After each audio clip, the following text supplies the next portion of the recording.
ایک دوسرے کو عزت دو، برداشت کرو۔ میرے نبی نے فرمایا بہترین مسلمان وہ ہے جو بیوی سے اچھا سلوک کرتا ہو، اور بیوی سے فرمایا میری شریعت میں سجدہ ہوتا تو بیوی سے کہتا خامد کو سجدہ کر۔ بہترین صدقہ اولاد کی تربیت ہے۔ پورا گھر میرے نبی نے نقشہ، ہر ایک کی قیمت بتائی۔ ماں تیرے قدموں تلے جنت، کاش میری ماں زندہ ہوتی، تم دیکھتے میں کیا کرتا، میں عشاء کی نماز کے مصلی پر ہوتا، میں سورۃ فاتحہ پڑھ رہا ہوتا، ادھر سے آواز آتی میری ماں کی محمد، تو میں نماز توڑ کے کہتا لبیک اماں جان۔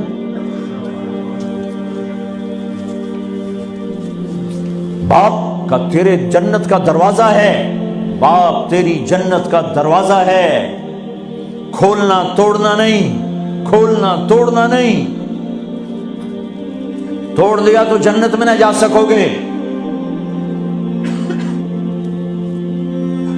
سب سے بہترین مسلمان جو بیوی سے اچھا سلوک کرے، سب سے بہترین عورت جو اپنے خامند کی منشا کو دیکھے۔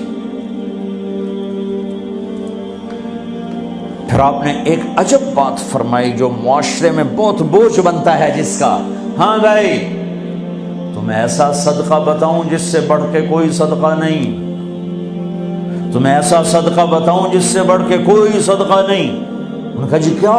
کہا الابنۃ المردودہ، جس کی بیٹی کو طلاق ہو گئی یا بیوہ ہو گئی اور گھر واپس آ گئی ماں باپ کے، یا ماں باپ نہیں ہے تو بھائی ہیں، وہ ایک بوجھ بنتی ہے ماں باپ پر بھی، اور بھائی تو ویسے ہی باغی ہو جاتے ہیں۔ میرے نبی نے فرمایا اس بچی پہ خرچ کرنا کائنات کا سب سے افضل صدقہ ہے۔ گھر، ایک گھر کیسے چلتا ہے؟ ہمارے ہاں پنجاب، سندھ، بلوچستان سرحد میں بہنوں کو وراثت میں کوئی حصہ نہیں ملتا، سب بھائی کھا جاتے ہیں۔ میرے نبی نے فرمایا جس کو اللہ نے 2 بہنیں دیں اس نے ان کا حق ادا کیا، شادی کی حق ادا کیا۔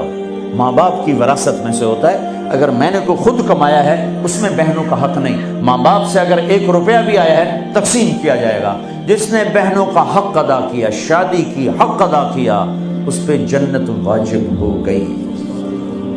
جس کو اللہ نے 3 بیٹیاں دی، اس نے ان کی ڈولی اٹھائی، وہ جنت میں میرے ساتھ یوں ہوگا۔ ایک بولے اگر 2 ہوں، کہ جس نے 2 بیٹیوں کی شادی کی وہ بھی ایسے ہوگا۔ اللہ بھلا کرے۔ ایک صحابی کا کہ جس کی 1 ہو، کہ جس کی 1 ہے، اگر اس نے اس کو عزت سے رخصت کیا تو وہ بھی میرے ساتھ ایسے ہی ہوگا۔ پھر کئی بچیوں کو طلاق پڑی ہے کہ اس کو بیٹا نہیں ہوتا۔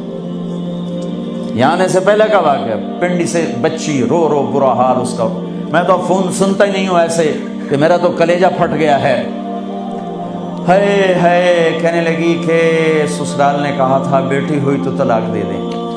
میں نے کہا اس میں میرا کیا قصور ہے، اور بیٹی ہی ہوئی اور مجھے طلاق پڑ گئی، اور میں گھر آ گئی 22 سال کی عمر میں۔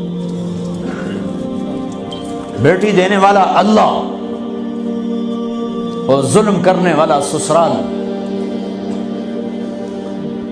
میرے نبی کو اللہ نے بیٹے دے کے اٹھا لیے، قاسم اٹھا لیے، عبداللہ اٹھا لیے، ابراہیم اٹھا لیے، 4 بیٹیاں دی، 3 زندگی میں اٹھا لی، زینب، ام کلثوم، رقیہ، تینوں آنکھوں کے سامنے چلی گئیں۔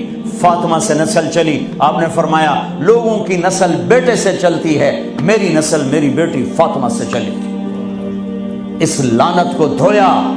عورت کا کیا قصور ہے اگر اس بیچاری کو بچیاں ہو رہی؟